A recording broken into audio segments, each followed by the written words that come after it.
你咪話姨丈咯，姨丈問你係咪真係將佢送去托兒所喎？一啊嘛，我睇下啲相就知啦。即係佢冇影到啲好靚嘅繡頭花啊，嗰啲又唔使旨意有得玩。得意嘅呢度。要靚啊！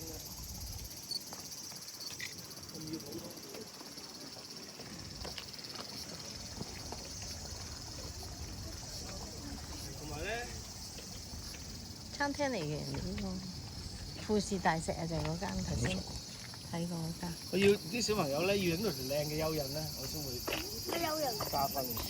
死咗啦，就咁咪靚嘅喎，咁你可以唔影嘅。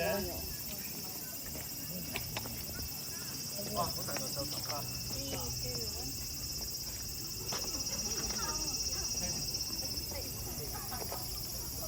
啊，影一張咯。我唔係我喐㗎喎。